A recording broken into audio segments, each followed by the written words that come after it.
Hi students, today we start a lecture on hypersonic vehicles. So we are going to briefly touch on some of the aspects of hypersonic flight, hypersonic flow and so on. This is lecture 81 in our aerospace engineering class. I am Dr. Ranjan Ganguly. So now if you think back on some of the things we discussed before, the Mach number is essentially the speed of the vehicle divided by the speed of sound. And when we have a Mach number greater than 5, we essentially say that this is a hypersonic flight, this is hypersonic flow, the vehicle is a hypersonic vehicle, and so on. Now, the flight regime between m equal to 1 and m less than 5, we can say this is supersonic. In fact, m equal to 1 would be called sonic, m greater than 1 and less than 5 would be called supersonic.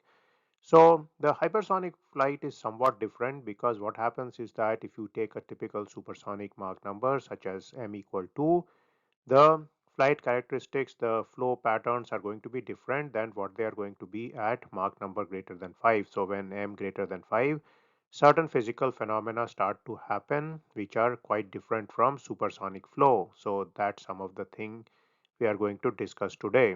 So you often encounter hypersonic flight in vehicles such as rockets. They may be going from point A to point B and so on. And in these situations, you will get the Mach number greater than 5. Now, most of the vehicles in this are in the military domain, but of course, there are some attempts to develop civilian vehicles also, which will fly at m greater than 5. But of course, the problem of cost is going to be there for civilian vehicles. So let's start looking at some of the things which are peculiar to the hypersonic flight. Now, before doing that, let us just clarify some concept which is there in supersonic flight. For example, the concept of the shock layer. So the shock layer is essentially the flow field between the shock wave and the body surface. So if we take a needle-like body which is flying at a very high speed, say Mach number 2, then the shock wave is going to form here, which I have shown in red. And of course, the flow is going to come and it's going to deflect in some manner here. So this region here is essentially the shock layer, that is the flow field between the shock wave and the body here. Now, what happens in the hypersonic regime is that this particular shock layer gets very thin. So you can see here the region between the shock wave, which is shown in red, and the particular wedge-shaped body which is moving at Mach number 20, this region is extremely small. So this is a very important fact to remember, is that shock layers at hypersonic speeds are thin and boundary layers can also be thick. So what happens is that the boundary layer tends to merge with this thin shock layer. So there is a thick boundary layer, there is a thin shock layer, there is a merger, and then what you get is a viscous shock layer. That means the shock layer effect and the viscosity effect are getting combined together. Remember, the boundary layer is the region where you have viscous flow, and now you also have the shock layer combining with it. So the flow physics of this particular region is going to become very complicated. Now let's review one more thing which happens when you have, for example, a blunt body flying at a pretty high speed, so that you have a shock wave. So you have a shock wave somewhere here and the blunt body is here. So what happens in this case is that the shock wave is slightly detached from the nose. Remember, when we had the wedge shaped body which was pointed in front, we had the shock wave actually at the nose, but now you have a slight difference here. So this is known as the shock detachment distance. We call it by this symbol D here. So you can clearly see the distance between the shock wave and the blunt body here. This distance is of course very small, but it is certainly finite. Now let's look at the concept of entropy layer. So what's going to happen if your blunt body is flying like this? You have a particular layer which is going to develop between the shock wave and the body, and this is known as the entropy layer. Now this layer has certain characteristics. For example, there are strong thermodynamic changes taking place in this layer. There is a large velocity gradient in the flow. And what happens is that the entropy layer is going to start mixing with the boundary layer. Remember, the boundary layer slowly develops in its width, and after some time the boundary layer is also somewhat thick. So this interaction between the entropy layer and the boundary layer is going to lead to heating, which is a particular phenomena which differentiates hypersonic flight, for example, from supersonic flight. You are going to get considerably more heating in hypersonic flight because of the presence of the entropy layer and its interaction with the boundary layer. Now let's look at the problem of viscous interaction. So of course you know that Mach number is large for hypersonic flow, it's greater than 5. So if we look at the boundary layer thickness, that is delta, that is given by m square by root of Reynolds number. Now, of course, this is proportional to m square by root of Reynolds number, but do remember that if m is 5, this m square is going to be very large, it's going to be 25. So the boundary layer thickness delta is going to be high, and there is going to be interaction between the viscous flow in the boundary layer and the outside inviscid flow. So the demarcation between these two layers is going to diminish, and so again this viscous interaction is going to increase the effect of viscosity on the complete flow system. Now let's look at high temperature effects. So what happens here is that if we take a ratio of the kinetic energy to the internal energy of the gas, we get an equation like this. That means the kinetic energy is proportional to V square by 2. The internal energy of the gas is given by E. Now E we can write as Cv into T, and then we can further write this in this form. Remember that Cv equals R by gamma minus 1. So we get this here when we substitute for Cv. Now we can make one more substitution if we remember that A is root of gamma RT. So using that substitution here, we get this particular formula. So what I did here is I multiplied the numerator and denominator by gamma. So this became A square and this became gamma into gamma minus 1. So now this equation is there and I can immediately see that V by A is Mach number. So I can write it as gamma into gamma minus 1 by 2 into m square. Now of course you can again see that this is going to become very large at high Mach number. So if Mach number is greater than 5, m square is going to be greater than 25. So this is a large number. So therefore there is a very high level of kinetic energy in the gas, and this gets converted to heat due to friction when the flow enters the boundary layer. So that's another thing which is responsible for all those high temperature phenomena which we see in the vehicles which are entering the earth and so on. So that's particularly due to the high Mach numbers which they often have. Now just to review, if you are somebody who doesn't remember the derivation of this Cv is R by gamma minus 1, recall that R is also Cp minus Cv. So if we divide both sides by Cv, we get this equation here. And again, immediately we remember that gamma is Cp by Cv. That's the definition. Gamma is the ratio of the specific heats, and therefore I can then write this formula here, and then I can manipulate this to get Cv is R by gamma minus 1. So that's the formula we used in the previous slide. Now let's look at some more effects which are going to take place, and these are the chemical reactions in the flow. So for example, if your temperature is greater than 2000 Kelvin, then oxygen breaks down into 2O. So this kind of breakdown is going to happen. Similarly, if T is greater than 4000 Kelvin, nitrogen is going to break down into 2N, N2 plus O2 is going to combine into to NO, that is nitric oxide. So all these chemical reactions have now started taking place in the air, which we normally do not account for or consider at all when we deal with subsonic or regular supersonic flight.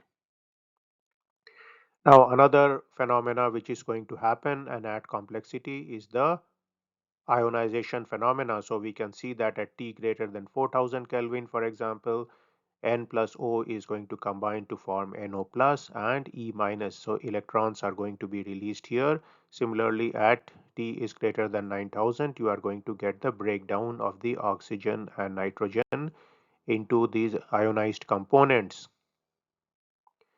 Now, one more issue is that the hypersonic vehicles typically fly at great height. So these vehicles will often take off and go into space, or they will be landing from space back to Earth, or in fact, they may be going from point B to point A in Earth, and they will be going through a trajectory which is almost a ballistic trajectory. So they will go up into the far reaches of the atmosphere and then come down.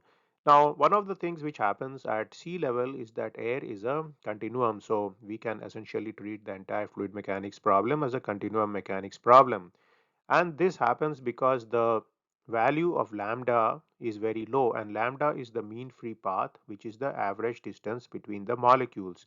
So the various gas molecules which are there in air, the distance between these is very small. So you can see that lambda is something like 2.176 into 10 to the power minus 7 feet. So that is obviously an extremely small distance. So what this means is that the air is quite dense. If you are somebody who is moving through air, you are going to suddenly feel the presence of air. So if you are sitting in a motorcycle and you go fast, you are going to see the air actually exists here because the air molecules are very close by, and so they are resisting your flow as they try to move out of your way. So air is essentially a continuum at standard sea level and at the typical heights at which most airlines fly and so on. But when you go to very high level or heights which are enormous, then what happens is that lambda becomes very large. So your lambda may be up to 1 feet at 342,000 feet.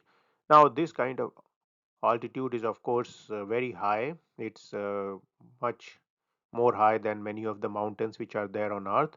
But what happens is that hypersonic vehicles may be flying through this region, and in this region, continuum theory is not going to be valid.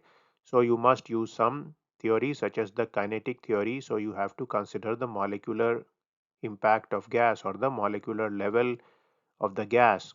Now, there is an entire branch of fluid mechanics known as low density flow theory, which is essentially developed to take into account these kind of situations where you have to consider the gas molecules as separate entities. Now, there is a particular number which can help you to figure out whether you should be using continuum theory or not, and that is the Knudsen number, which is also non-dimensional like most typical numbers are. So the Knudsen number is defined as lambda by L, where lambda is the mean free path or the average distance between the molecules, and L is a characteristic dimension of the flow. For example, it could be the length of the hypersonic vehicle. If you have a sphere which is moving at this speed, it could be the diameter of the sphere and so on.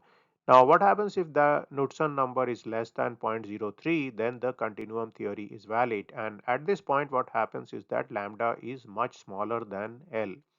So that's something which typically happens in the low altitude regimes where most of the airlines fly, the aircraft fly, and so on. But if the Knudsen number becomes greater than 10, then lambda is actually much greater than the typical characteristic length of the bodies which are moving. So essentially you have what is known as free molecule flow, and then like I mentioned before, you have to consider the kinetic theory of gases, you have to consider low density flow theory, and so on. So let us summarize this brief overview we had over the hypersonic vehicle. So we know that hypersonic vehicles fly at m is greater than 5. They encounter, for example, thin shock layers, entropy layers, high temperatures, viscous shock layers, and breakdown of continuum mechanics. Now, because of the complexity of the physics of this entire problem, what has happened is that a lot of hypersonic research and development is essentially experimental. So people do a lot of work in wind tunnels and they also do flight tests and so on.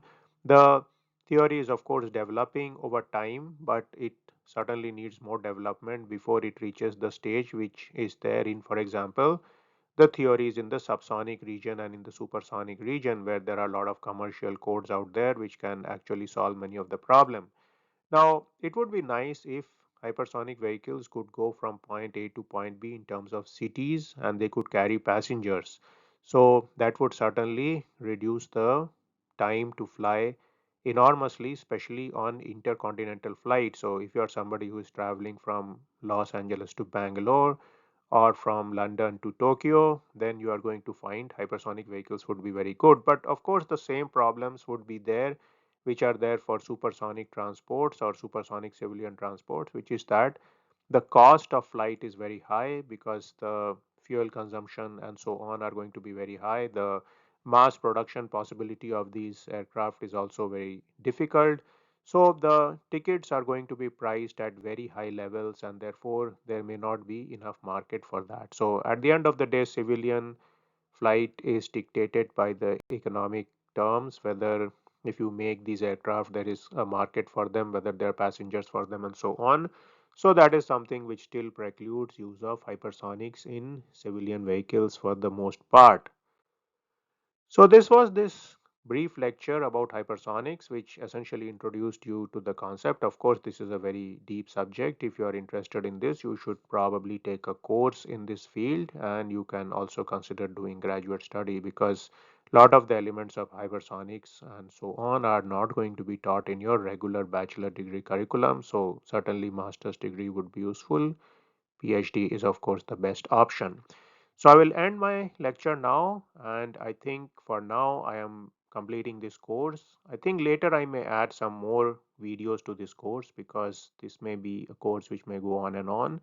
So I'll see if I get time. I will put some videos about UAVs, MAVs, and so on, and also more lectures on flight dynamics, because we have just looked at the brief aspects of flight mechanics from a very simple view, but there are of course the 6 degree of freedom systems. There are things like Fugit, short period oscillation, so many things we have not discussed in this course.